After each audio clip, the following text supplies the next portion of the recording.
फिर से करो. In every heartbeat of life, there's a story. And I understood that the money actually plays a very, very important role. It has given me a very positive outlook towards life. With each shared experience, there is an invitation to each one of you to introspect, to question, how does this resonate with me? When you're surrounded by very optimistic, positive people, it also shapes the way you think about money. Join us as we dive into tales that feel written from the pages of our own lives. Money not as a currency, not as a paper, but as a ways to a mean to achieve something. Reflect on each narrative and ponder how these tales mirror your own journey. Because in every shared story, there's a spark waiting to ignite your own path of personal transformation. This is Saujanya, your host, welcoming you to our new series, The Change Catalyst from Attitude Makeover.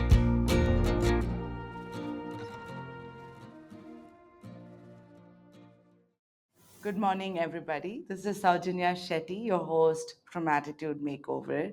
In our Change Catalyst series, today we embark on a interesting exploration around finance. It's not about numbers, it's about how money plays a role through our journey in life and understanding our own relationship with money. I have a wonderful guest, Sanchita. Welcome on board, Sanchita, to talk about this and more. How are you doing Thank you today? so much.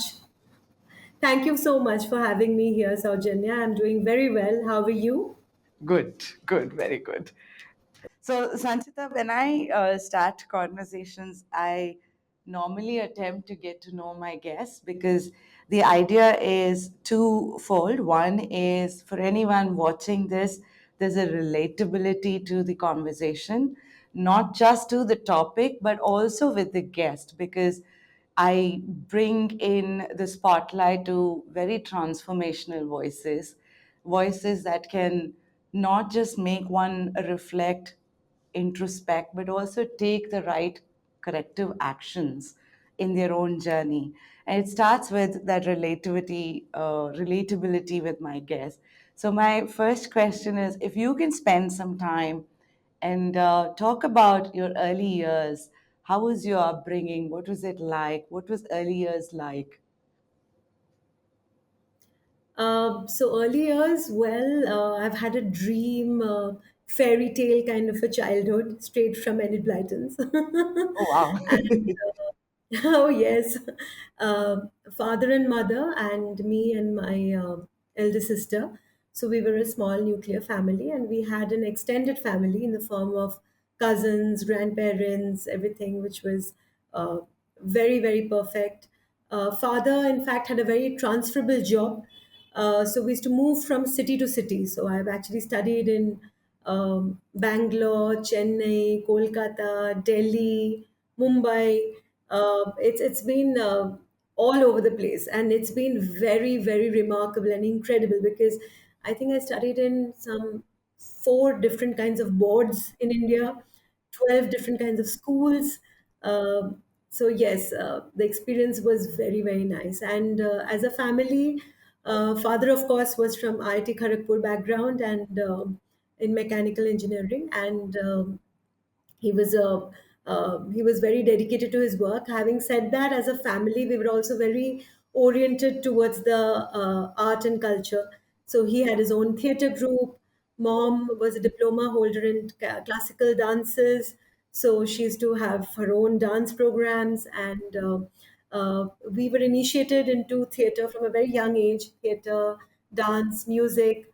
I remember, I did my Arangetram at age 12 or 13 in Bharatanatyam. So, and sports, swimming, visit to the clubs. Yeah, so summer holidays with cousins. So I had a wonderful childhood.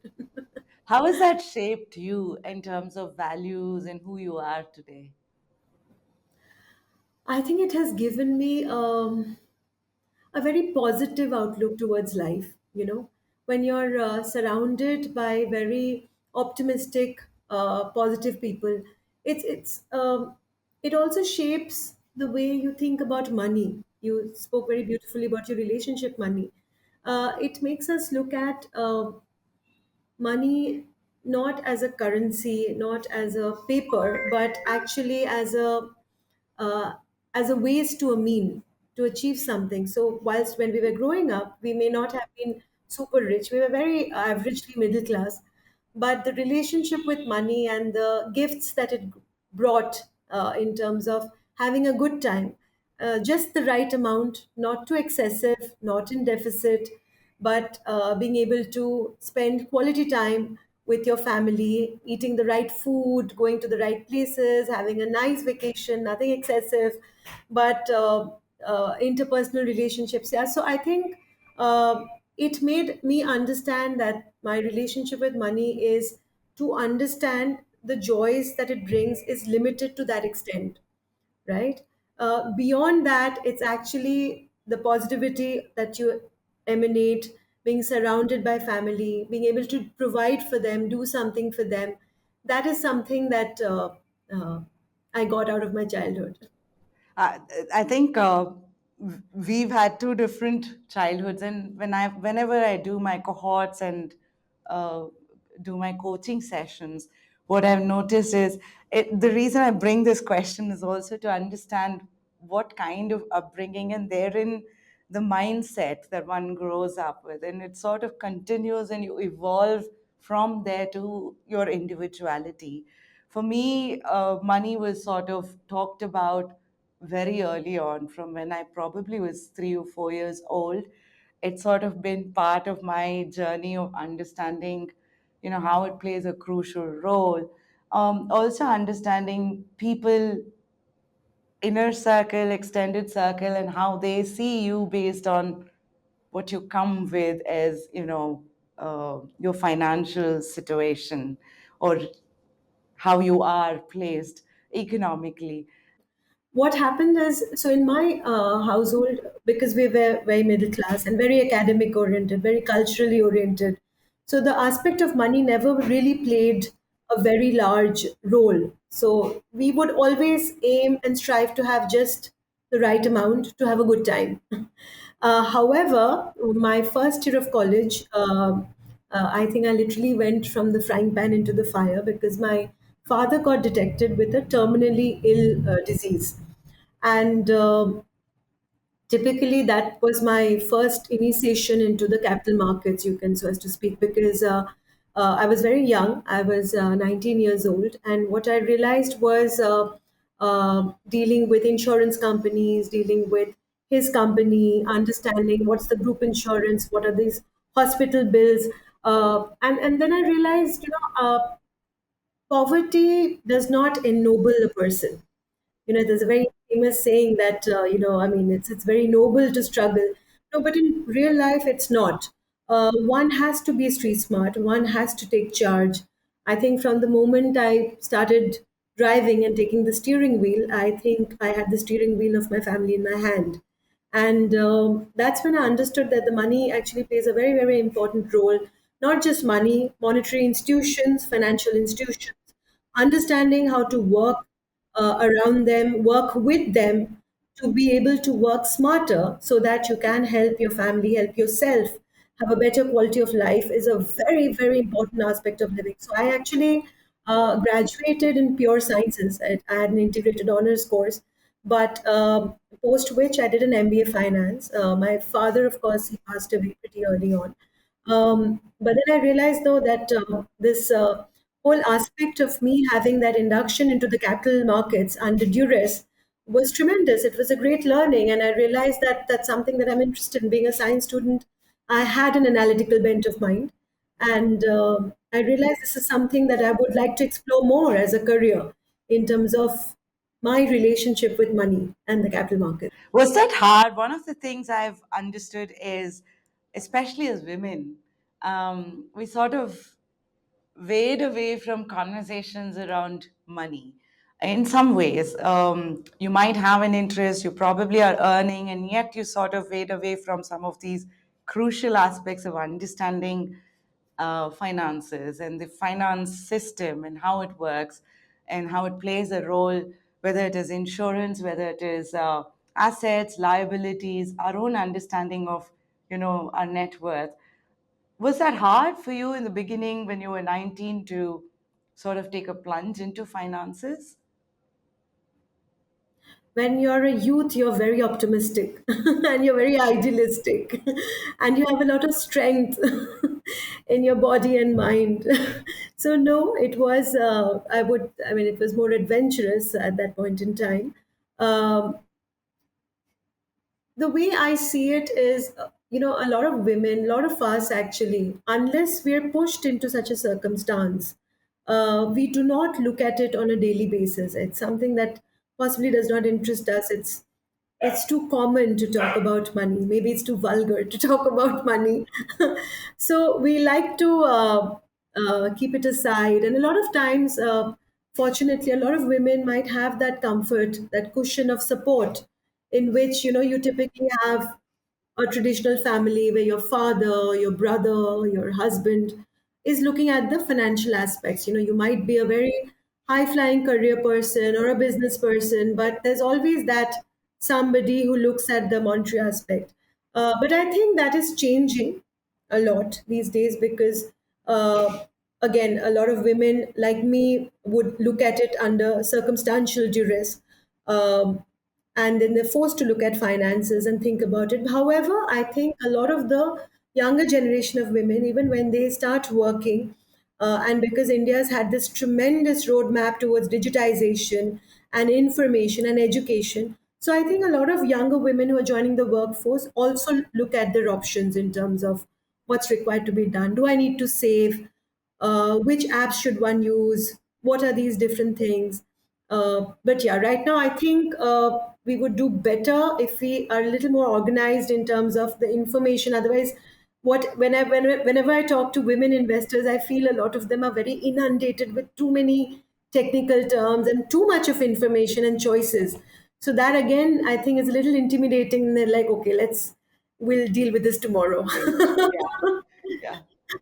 Yeah, I think when you have too many choices, whether it is grocery shopping or anything, it is complicated. It's no longer Yes, about and do I need this, which one do I need becomes the answer, the question. absolutely. When a woman actually makes a concerted effort to inculcate the relationship with money as a project in her life, just as she would do everything else, from healthcare to the grocery shopping to child's education to everything, a woman does everything. So if they inculcate this as a part, as a daily part of their life, something akin to brushing your teeth, yeah, you must understand what's going on in your financial portfolio. I think they end up actually doing very well as investors, really well. Yeah. I think the most important thing you're saying is make it part of your core and not context. Oh yes, absolutely. One of the things I strive to do with Attitude Makeover is bring the Indianness to the conversation because culture plays a huge role in each of these aspects that we talk, and especially with money. In India, especially, it's a wide tapestry which involves values, traditions, and with the lack of better words, there's a quirkiness as well. Whether it's patriarchy, you call it whatever, power play, whatever you call it, there's a role money plays culturally as well for us in our own upbringings. How has that been changing in your view, having been in this space for more than 2 decades? How is that changing? It's changing very significantly and in a very powerful, very impactful way. India, I feel right now is at a paradigm shift. And this has happened because of the digitization. UPI has been path breaking. I mean, can you just imagine the largest free payment gateway to the world? It's just amazing. It's just fantastic what India has achieved with this level of digitization and UPI. Culturally, yes, women have come a very long way. And the way I see India is, yes, there's a bit of everything thrown in. There's madness, there's chaos, there's color, there's racism, there's colorism, there's patriarchy, there's misogyny, and at the same time, progressive views, people coming out, declaring themselves to be liberal, debates on democracy, everything. It is a beautiful confluence of complete madness, which is excellent, and but there's a method to this madness, and it works beautifully because we are doing well as an economy. We're doing tremendously well. If you percolate this India doing well concept to the lowest common denominator, you will see it is actually helped even the lowest common denominator, that basic woman who is maybe in the hinterland somewhere with her chula, cooking her food, doing her manual labor. You'd be surprised the amount of change that has occurred even for the lowest common denominator, even in those segments. For example, I'll tell you, I had a domestic help who was from the Adivasi tribe in West Bengal, and she had come and she was with us for close to around 8 months. Beautiful girl, she was so sweet, and she used to do her the dusting around the house, and she used to sing these tribal songs, and she was very happy. So I asked her. In fact, she'd come here for work just for a few months, just to understand what it is that the big cities offer. But it wasn't that she was unhappy in her village or in her house. She had a beautiful life. She was telling me that she's fully insured because I think the government of India, the central has some schemes for insurance, then the state has some schemes for the healthcare. So, and she obviously belonged to the scheduled caste, scheduled tribe. So they had those perks. Then she had they had a very good system going on in the village. They would have accessible healthcare, they would have accessible sanitation, they had accessible education if they wanted to. A lot of them didn't want to because they'd be like, "What's the point? Let's just go and get on with our daily work." So she would, the way she described the whole thing, it's not that there was any dearth or there was any scarcity or unhappiness. She would wake up in the morning, go out, look for work, do the day's work. In the evening, they'd all come back. They'd have a bonfire. They will sing songs, dance. In fact, they're a very liberal mindset. In fact, when it comes to even finding your own partner, setting up a house, getting married, if it works out, it's great. If it doesn't, they move on to the next partner. It was as liberal as that in the hinterlands. No complexity, very easy, very simple. And then they had, she was telling me, near our village, we have this mall coming up. So I thought, let me go to Delhi and earn a bit of money so that I can go and shop in the mall. So I was like, wonderful. She was fully aware of fixed deposits she had. In fact, when I would make the payment to her, it was not through cash. I would do a direct credit into her mother's account, which was in Mednipur, interior West Bengal. And her mother would just walk to the branch, which was 20 minutes away, and withdraw that amount if she had to, or make a fixed deposit. So, and this is the lowest common denominator that I'm talking about. So, financialization, financial inclusion has actually reached that level. Do you think the cultural imprints shape our financial decisions? Have in your journey, both as an advisor for personal finance, investment, and the space that you function in, and as a subject matter expert in the finance industry, you've been in quite a lot of these debates and conversations around how India is changing. Do you think this cultural aspect in some ways shapes our financial decisions for each one of us? For example, the northern India would still be very, very prone towards heavy on real estate. That's an example. Uh, South of India, because the entire Silicon Valley of India is based out of Bangalore, so their larger investors would tend to look more at sophisticated investments of unlisted private equity, venture capital, seed funding, because that's where the entire startup game has happened in India. So that's again your behavioral differences when it comes to investments. Got it. Sanchita, in your own journey, um, do you have any tale or lesson that really stayed on with you when you went like, aha, I missed this? Well, that one turning point was, of course, which I just mentioned. My father was terminally ill. That me to look at life a little differently from what I was used to, basking in my own theatrical world. No, so what I learned, my biggest lesson out of that is something that is, I think, there on my LinkedIn wall. It's called Simplify.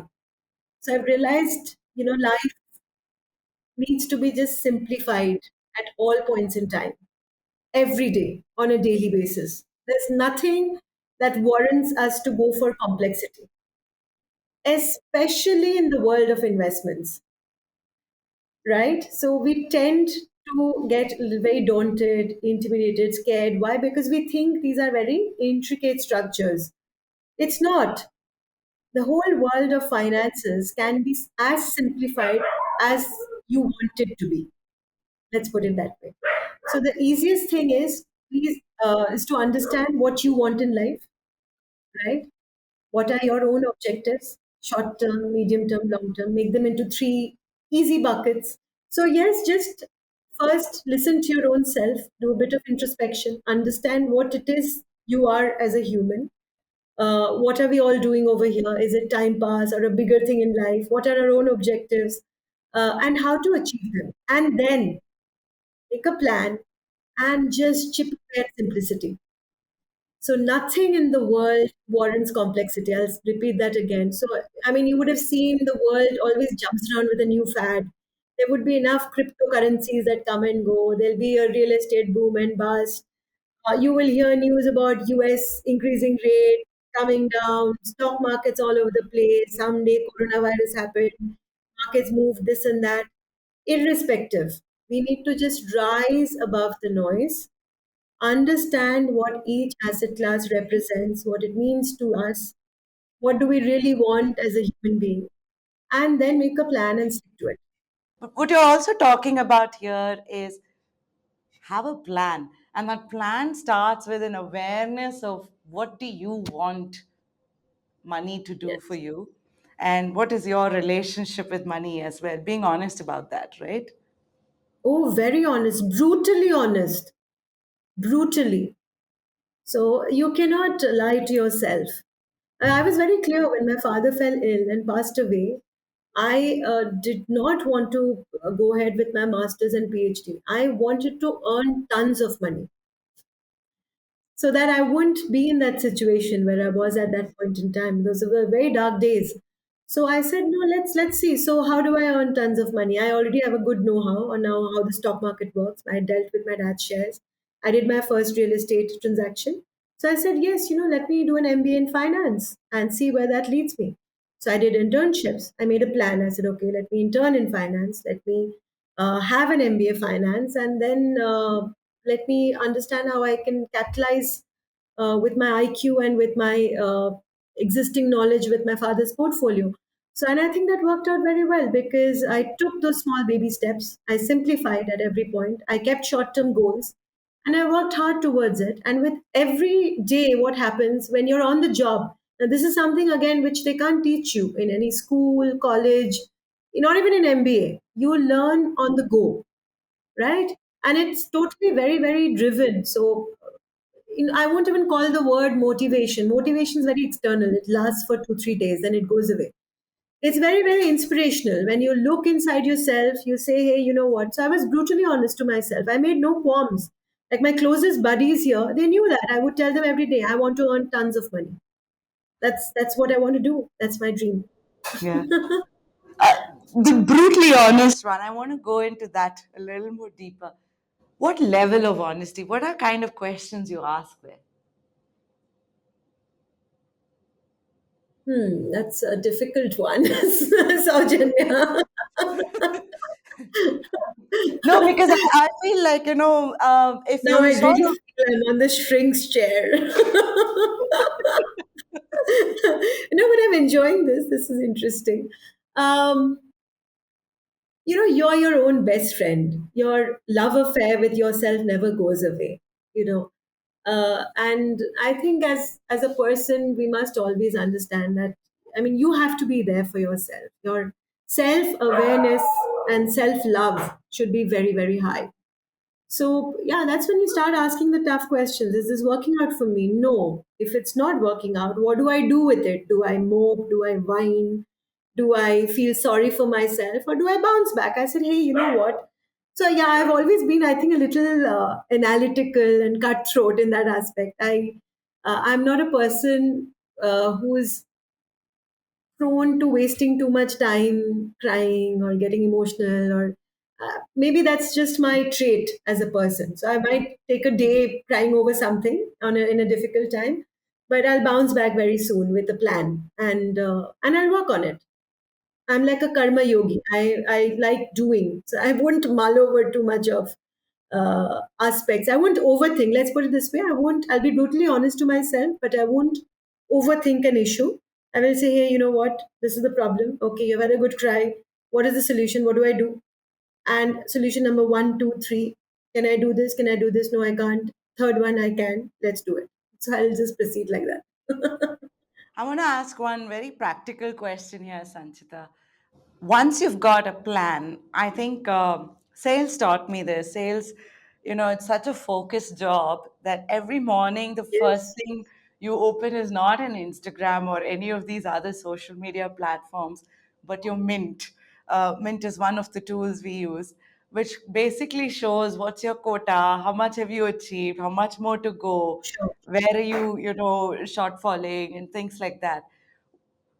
And now that I've retired and I'm on this journey, Zerodha and Sensible has become my mint in some ways because it sort of shows me how the portfolio is doing, what's really happening. What's your equivalent to that? Where do you start? What's a habit you've got? The drawback of being in the financial world, or the drawback of caring or thinking too much about money, is one gets prone to a lot of frenzy. There's a huge FOMO. It happens with the best of managers, fear of missing out. I think it happened with Warren Buffett because he didn't buy Apple shares for the longest time, and then he did eventually. It was quite high. It happens to the best of people. So, and frenzy is something which is very, very detrimental to anything in life, I feel.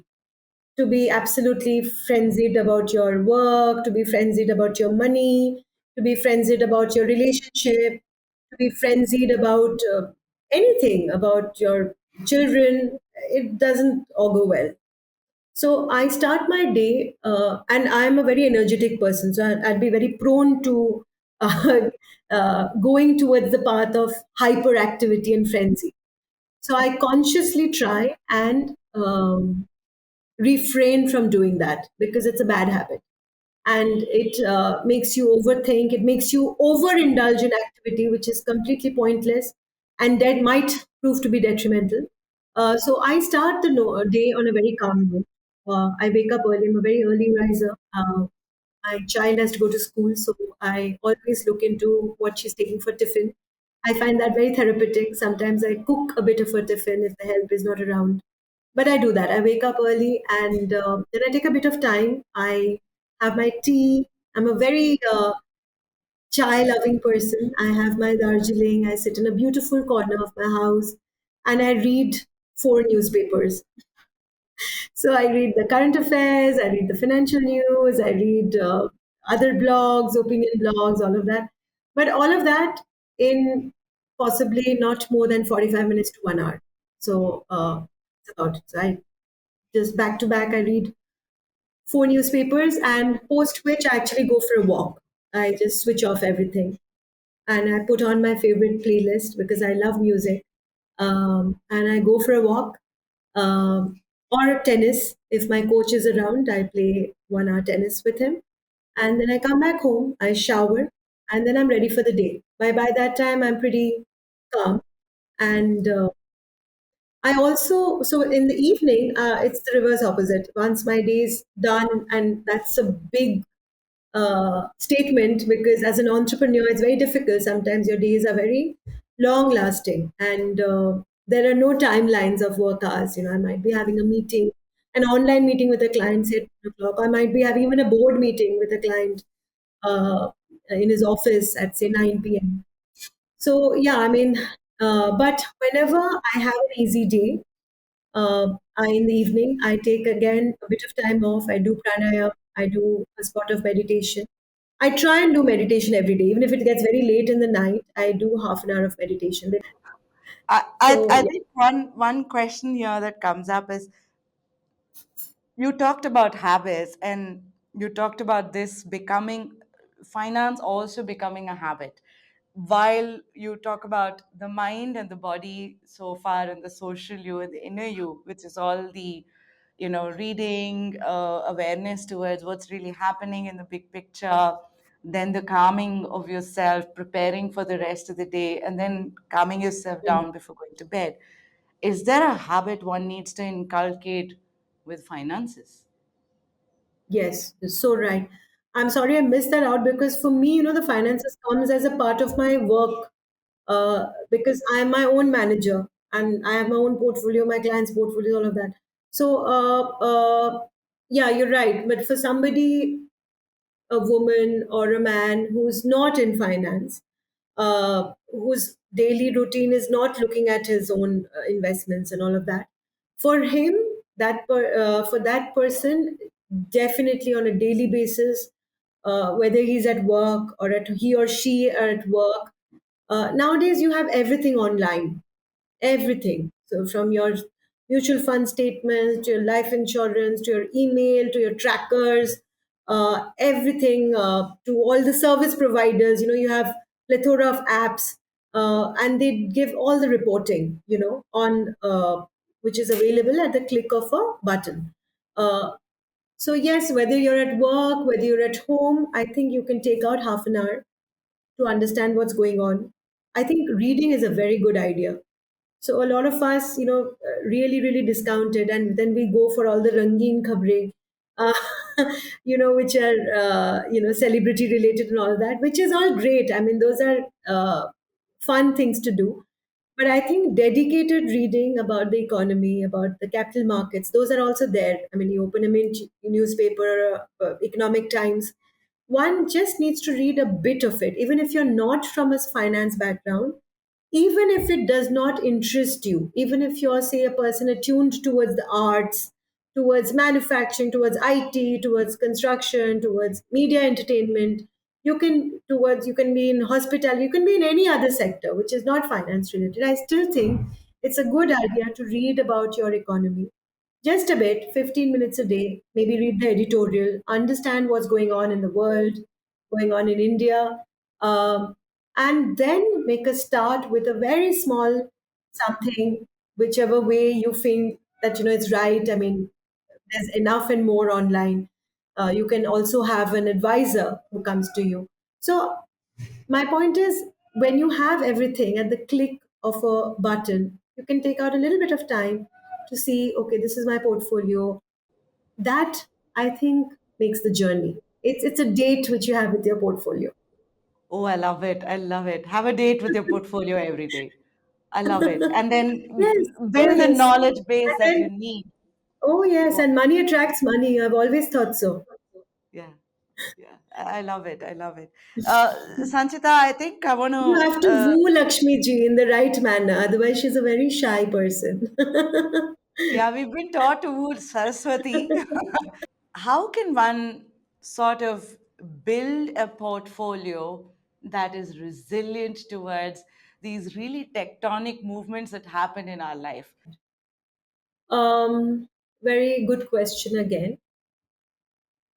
So the way I would approach this is, in India, not just in India, actually, across the globe nowadays, because of this internet boom, everyone has become a specialist in everything.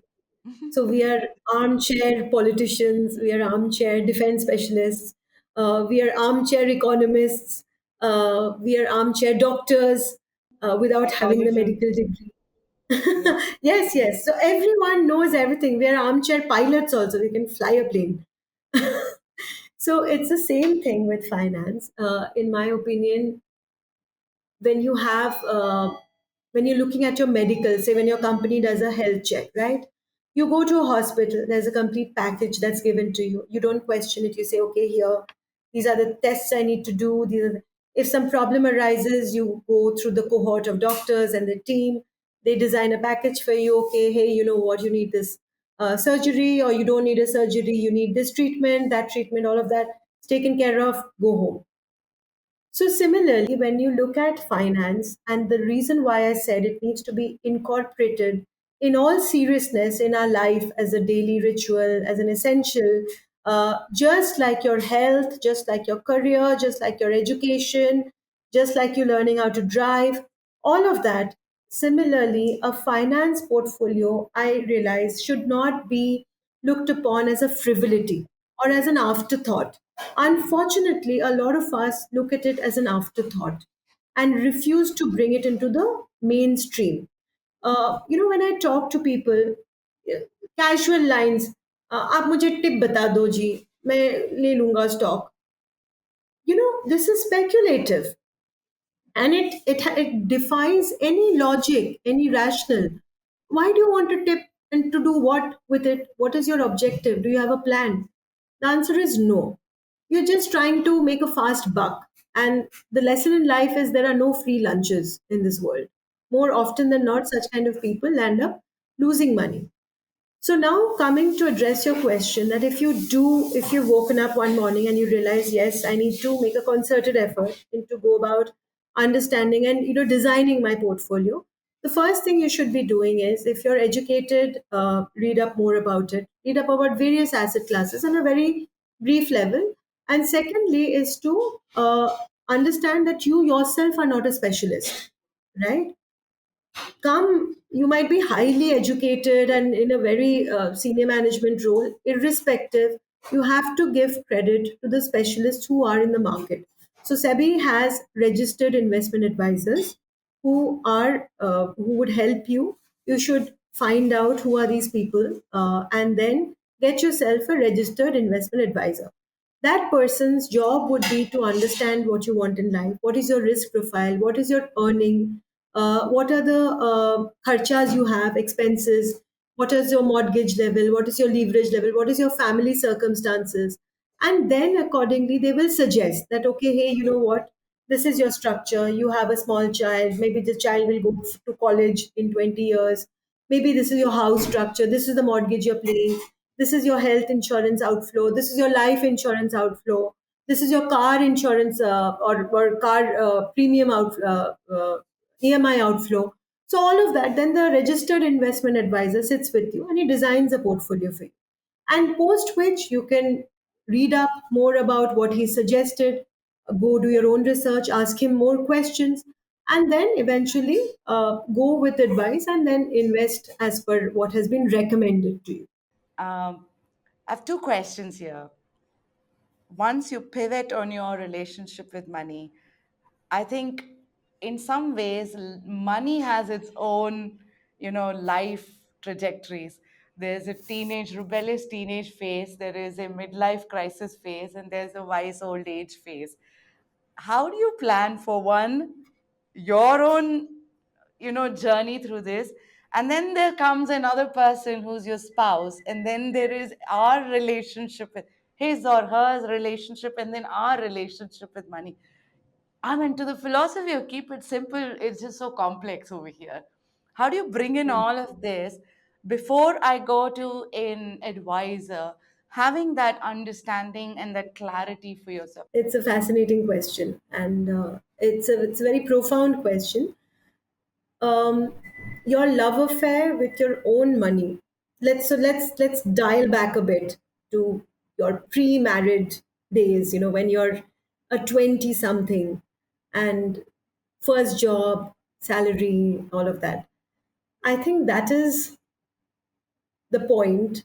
For some people, even before that, because when they go through college, they do handle a bit of monetary aspects in terms of educational loan, daddy's trust fund, or maybe not, EMIs, expenses in college, all of that. So people do basic banking at that point in time.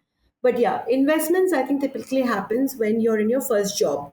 Um and very simple. Again, cutting through the complicated question, I'm simplifying it. First job, okay, you bought a car, EMI for that goes. Probably you've not bought a house, rental for that goes. Social life, some amount kept aside. Groceries, cost of living, some amount gets kept aside. Medical emergencies, some amount kept aside. You're paying an premium for your life insurance, definitely because you're earning and you still have your parents and all of that. So life insurance, it's always best to take it at a young age. Your premium for that. Health insurance, if it's you're not covered by your corporate, you have a small maybe policy. Some couple of $100 goes for that. Once you do all that math, that is your outflow. What you have left behind from your salary is the savings. So that's when an individual starts thinking. More often than not, you say, okay, this is I have saved 20,000 a month. What do I do with it? So the bank makes a fixed deposit and you let it go. That's, I think, where the crucial thinking game starts and your love affair with your money starts, right? So, when I say date with your portfolio, it's firstly that love affair with your own savings. So, every month that 20,000 keeps getting added onto your savings account. One day it becomes a lakh lying in an FD.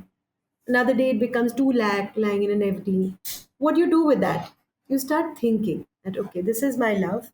I need to make it look beautiful. It has to work smart and generate good income, and the portfolio has to look good. That's when you start exploring, you start talking to people.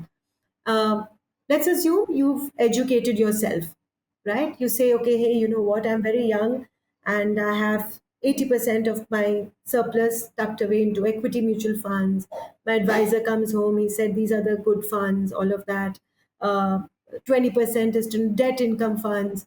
uh, you've understood, you have read the newspapers, you also are aware of the interest rate cycle of the economy, you understand what is the earning growth, what is the kind of expectation people have from the capital markets in 5 7 years. You're comfortable, you have been educating and loving yourself and your portfolio, and things are going great. When you get married and things change, like you said, your relationship with money never changes, right? Your lover always stays with you. Your objectives might change, but by that time, you would have already been attuned and savvy enough to understand you can have different portfolios which are tactical, strategic for different objectives in life. So, with your husband, you can have a retirement planning portfolio, which comes out of both of your nest eggs. You're like, hey, you know what? Let's have it as a joint and let's plan for the future. We intend to have a long life together. Mortality rates are also great with the advancement of medical sciences. So, what are we doing for a retirement? Similarly, a children's education fund can again be funded with double income salaries, surpluses which go into that. But I think the primary aspect, which is your own portfolio and your own love, with your love affair, with your own money, that attitude, that relationship, that always stays foremost as this invisible person beside you. Oh, I love this. I love this analogy. I think fall in love with your portfolio. I think that's what you're trying to say, Yeah. and then nurture that It's your relationship. secret tucked Yeah, away mistress with you. You don't talk about it with everybody. yeah. So you're saying everybody has this mistress, and we don't know how to handle this mistress. Sometimes we're unaware of this mistress itself in our life. One question here. You've been doing this for like, what, 25 years now?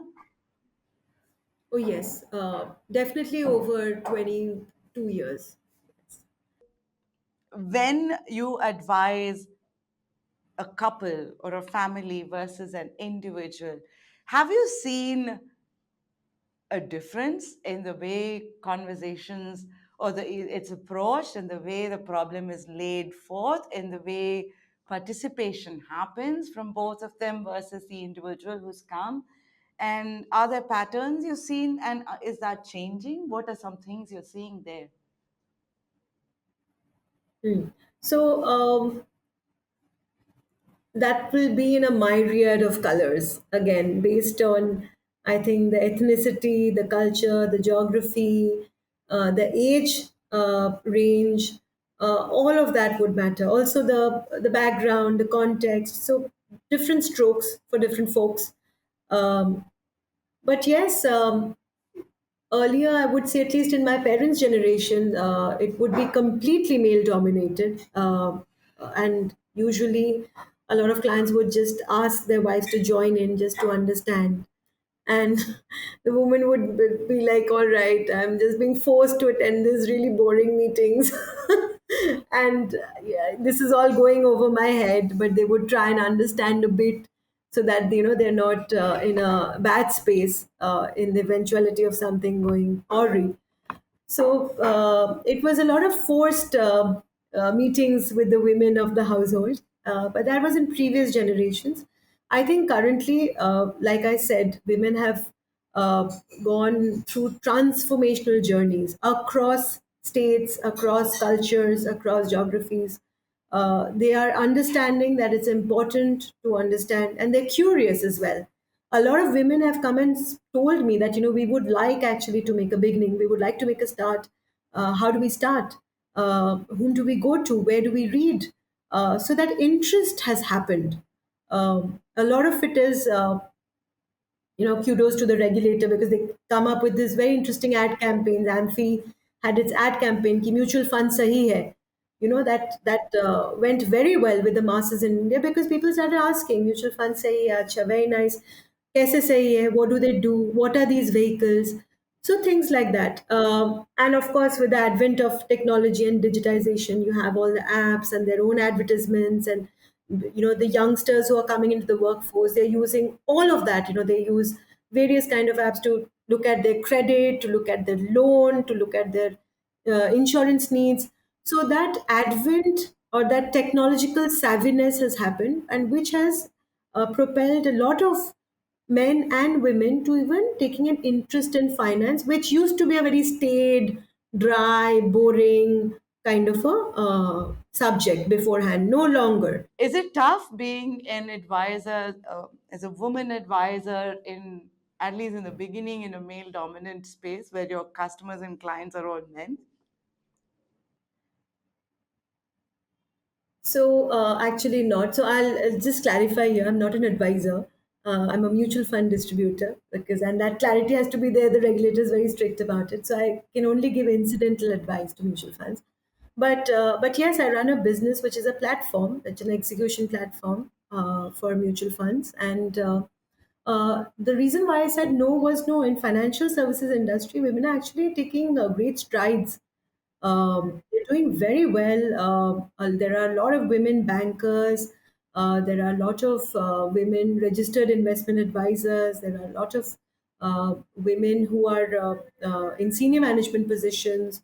They're doing very well. And women, I think, that old saying is there. The housewives accounting, it's actually one of the finest way of doing accounting. It's very, very discounted, but it's actually a phrase in English, the housewives accounting, because women traditionally also, I mean, irrespective of the fact that they may not have been in mainstream finance or financial in institutions, however, women, I think, are very attuned towards being good financial managers in their own right, and they're coming up with their own accounting processes.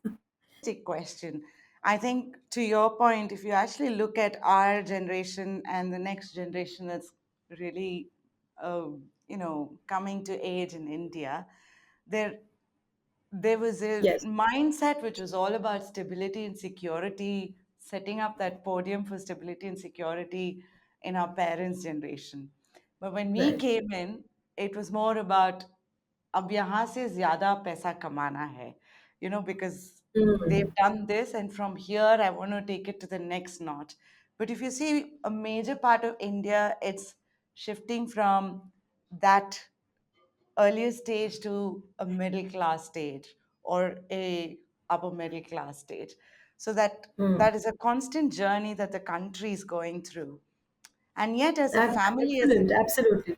right, as a family, as a unit, now if you look at it, to your point, you need to have a love relationship with your finances. One part of it is me having that relationship with my spouse. How do I give it forward to my child? Are there things that you can think of that we must be doing with our kids so that relationship is inculcated very early on in life with them? Very good question. Yes, absolutely. I think children should be a party to all of these conversations when you're discussing, even from example, your will, your financial portfolio. What are stocks? Make them understand what's the stock market. What is a fixed deposit? Why is it different? What is a PPF? If the child is going abroad or in India for a higher education, which is expensive, make them understand what is the cost to it. Where's the money coming from? Is the house mortgaged, or are you taking an educational loan? What is a mortgage? How does that work? What is an EMI? These conversations, again, are things which children cannot shy away from any longer, not in today's date and time. They need to be privy to this information. They need to be party to these conversations. If possible, they need to sit with the advisors, sit with the firms who are handling your portfolios, attend these meetings, understand, because this is something that is absolutely a skill which one must have in the 21st century. It is not negotiable. Let's put it this way. It is sacrosanct, just as important as your health. Similarly, I mean, when you tell your child that you have to brush your teeth in the night, right? And you have to have immunity boosting measures, take care of yourself, have your bath, have a nutritious, balanced diet, play sports, all of that. You're looking at the all rounded aspect of everything, right? Similarly, the ability to understand the fabric of money, how important it is, what happens on a rainy day, what are the different situations a child can be in, understanding where the loan is coming from, what is happening, to the extent that they're fully aware, even what their parents are earning in terms of in the household, so that they're aware what are the expenses which are going for the helper to the driver, everything. You know, these conversations should be very open with the teenager, such that they're very attuned from a young age. It's not about getting the entire education on day one. That's not the thing. It's about developing that attitude. You know, they might not even very early on, they might not even want to spend too much money just buying a fancy car. You know, in our generation, that used to be a very big thing. But the newer generations, I see they're using very cost effective apps for commute. For them, it is saving is important. They like to learn. They like to educate themselves on what are the investments that can aid to wealth creation, which has not been your traditional real estate or just a gold in some locker. So that kind of attitude towards money is very important to inculcate. Yeah. So what you're also saying here, Sanchita, is you don't look at wealth building as an investment strategy or something like that.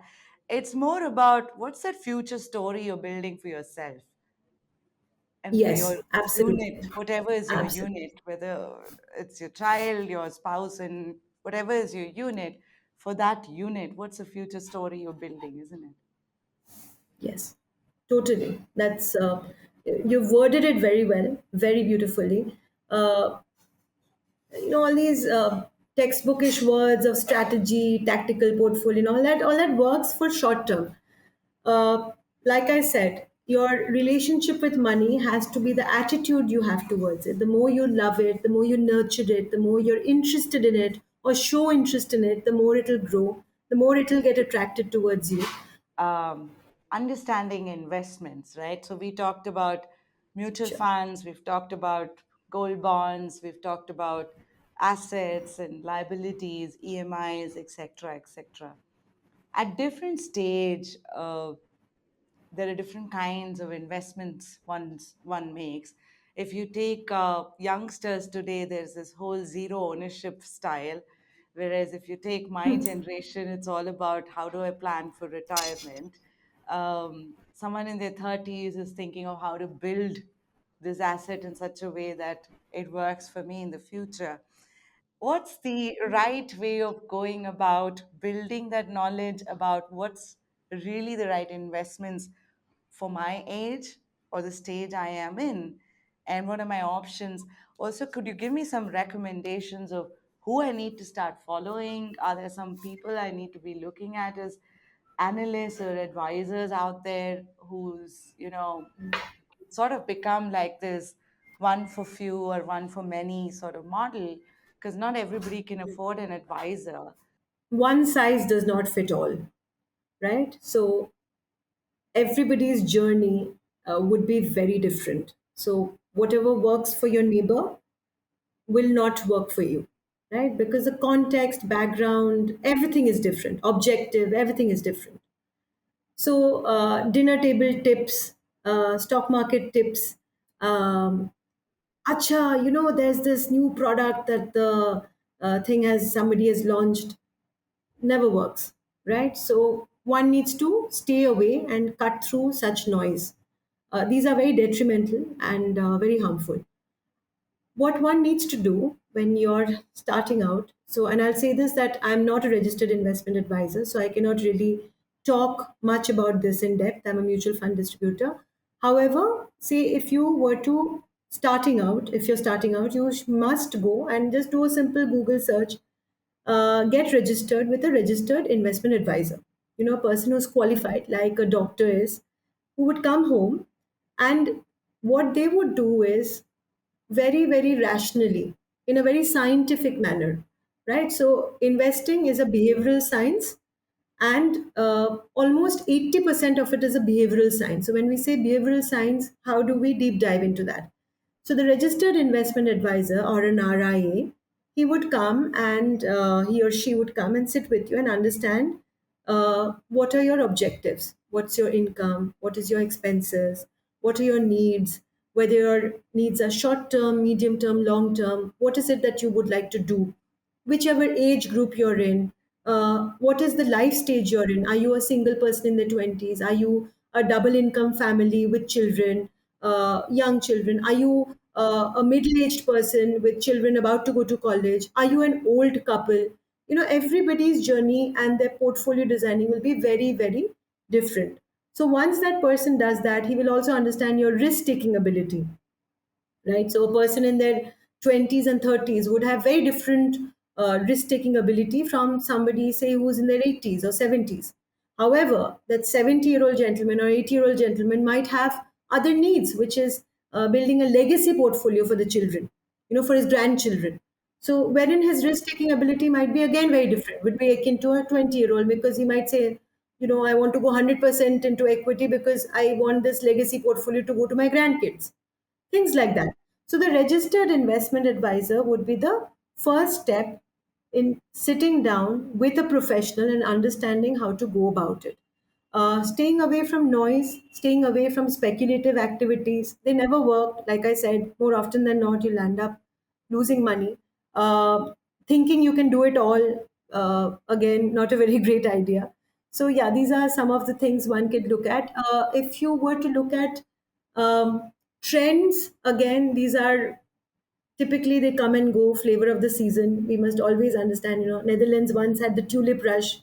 So similarly, the world went through this phase of cryptos, and during COVID, there were a lot of investments in US, which happened, which is known as Robinhood trading into small penny stocks, all of that. Where are they now? What has happened? Nobody knows. So these are all boom and busts. Best is to stay away, not get involved, because the as charming as that might sound, they're not scientifically proven to last. Or let's put it this way: they're all tantamount to being in Las Vegas gambling. You might as well as go there and have a better time. So, your love affair with your money should also not be construed as something frivolous and disrespectful. You have to respect money, because if you don't respect money, uh, you will not be, I mean, life will not respect you. Let's put it this way: you'll end up losing that money. So, respectfully, one has to understand what are my objectives, what's my risk taking ability, what are the asset classes which are not speculative, which are investment grade. Got it. And Sanchita, the question I had here was, now this is an individual, right? Now, if I think of a couple, Is there a mantra for what's the right way a couple goes about managing finance and building this portfolio for each other and for the unit? This is a difficult one. As a couple, I feel we need to listen more, right? Of course, it all depends from couple to couple. Everyone's very different. But when you talk about a couple, then the whole relationship aspect comes to fore, right? And everyone's relationship with their own partner or spouse is very different. Um, but yes, listening and understanding your partner goes a very long way. And having common shared goals also is very important. Having succession planning, wills in place, the whys and why nots, these are conversations every couple should have. uh, in India, just a couple is not in isolation. You also have families, right? So the girl also has her family, and nowadays girls like to look after their family, which is a great thing. It's amazing. Boys would also Happening. like to look after their family. Oh yes, yes, absolutely, and it's a lovely trend. Um, I swear by it. So yes, so there are families to be taken care of, your own relationship to be taken care of, and it shouldn't become an acrimonious subject. Money should not be something that one lands up fighting over. It should be, again, it should be crafted like an art, in a way that it's a beautiful journey for the couple. It's a learning, transformative, interesting journey both for the man and the woman, and it should not lead to acrimony or fights in terms of ego clashes and knowledge levels and all of that. So one needs to listen, understand what they want in their relationship, in their life. Do they have common goals? Is it the child's education? Is it their own retirement planning? Is it a vacation? Is it taking care of their respective families? And then individually, one can have their individual portfolios, which they might run with, which they've had forever before marriage, in which, they can have the spouse as the nominee, or if they do not trust the spouse, I don't know, have parents as the nominee, whatever it is. One can also have wills in place. So what I've seen is a lot of people have their individual portfolios running, which are irrespective of the partners, but then they love their spouses a lot. So they like to put their spouses' names as nominees. That, okay, hey, you know what? I'm this individual. I have my portfolio. It is not joint, but I trust you. You're not going to run away. I'm going to make you my nominee. So you can do that, or you may not choose to do that. Then you can have a joint portfolio which addresses common goals, right?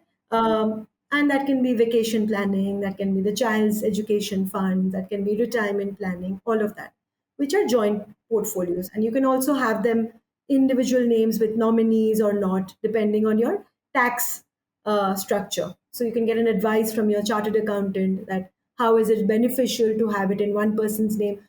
You can both sit down and have a discussion, and this is our objective, this is our knowledge level, this is what we are comfortable with, this is what we are not comfortable with. A lot of couples say, no, we are younger, we do understand that the equity markets are doing well and India is doing well. It's a no brainer, the growth aspect is there. Maybe we are comfortable to start out with going 40% in equity and see how it goes. So you sit together with your registered investment advisor. He'll make a plan for you that this is the portfolio you can have, and it can be a very educative process for both of them. That, hey, these are the choices of funds. Let's go, things like that. Sanchita, the last segment is about success or definition of success. We all have no, it's not like one size fits all in this case. So, how do you define success when you're talking about wealth management and strategically planning it right from the beginning? What's success? Because I feel success evolves as we evolve in our own journeys. And so, what does success with wealth mean?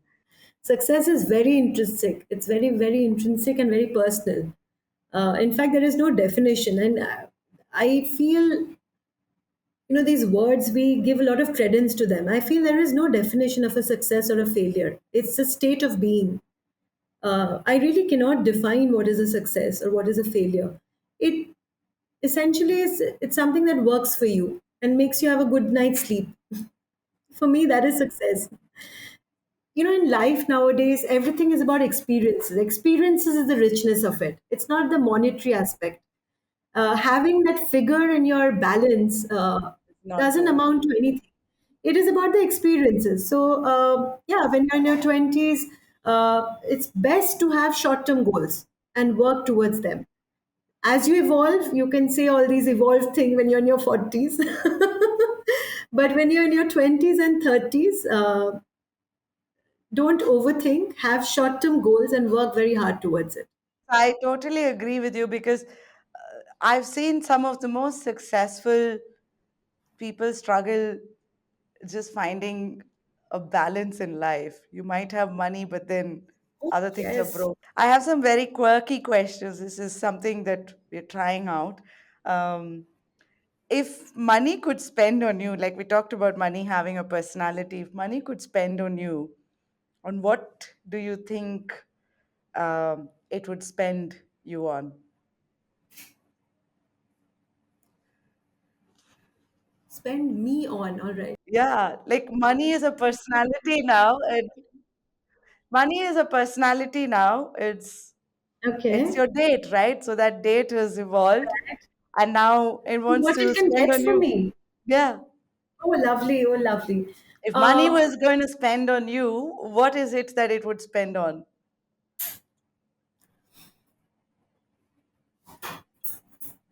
a lovely holiday, travel. Do you like it slumming or do you like it like really luxury? And what's it like? Both, both. I'm a complete nomad at heart. I think it started off with my journey as going living in different cities as a child.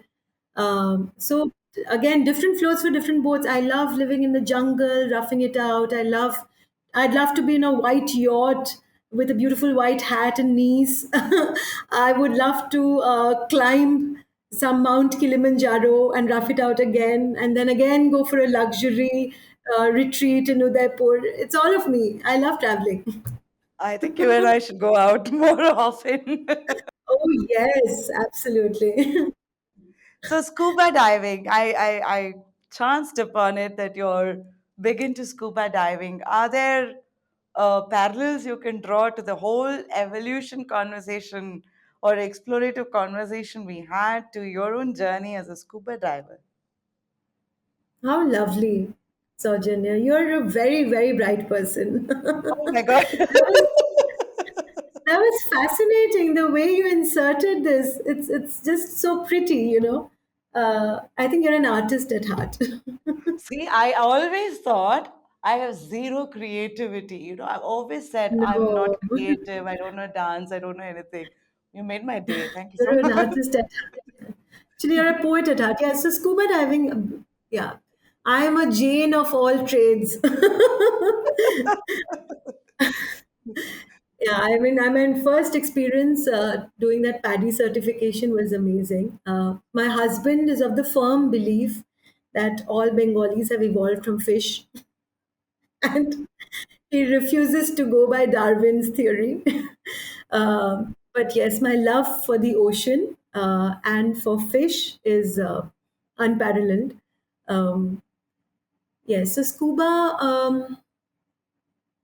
it's a very spiritual process. And my exterior, I think, is very colorful, very go-getting, very enthusiastic, very hyper as a person. But my internal is very, very calm, very deep, like the ocean, very spiritual. So I think that's where I connected with scuba, because when you're there, 60 feet, uh, 60 meters below the ocean, yeah, and in the depths, where even sunlight cannot uh, come through, you're in a very different world. You're on a very different you have a very different perspective. You do not belong to this world, and you're in their kingdom. and the calmness that it brings, the whole overwhelming beauty of nature that strikes you when you realize how small you are, how humble you are, the whole aspect of humility. You know, you're the mercy of the element. There's a huge ocean above you. You have a small cylinder which has to last out, and you're in a completely different kingdom where you're just a very small subject. You're staying quiet and you're traveling and you're seeing and you're looking at other creatures and they're going about with their whole life in front of you. It's a very, very humbling process. It makes you realize you're very small, uh, to the forces of nature. You're very small as an entity. Similarly, when you apply yourself in your career, in your financial portfolio, everything, that humility always stays with you. One last one. What does attitude makeover mean to you? Attitude makeover means transforming yourself by probing very deep, asking brutal questions, difficult questions, and finding the answers for these difficult questions, uh, to look at life a little differently. I love you. Thank you so much. Thank you so much, Sanchita. I think Most this welcome. is one conversation which has gone to 1.44, which is like an hour and 44 minutes. Wow. And I think we have to sit down. These guys are How going to have time a hard time. But thank you so much. What a beautiful conversation. And I hope people who watched it can internalize, look at how this makes sense in their own tapestry of life, can carve out that niche, make that new relationship with Lakshmi and Saraswati, and with humility, um, and yes, define their own and with goals of respect. success. Yes, yes. Thank you so much, Sanchita. Thank you. Most welcome.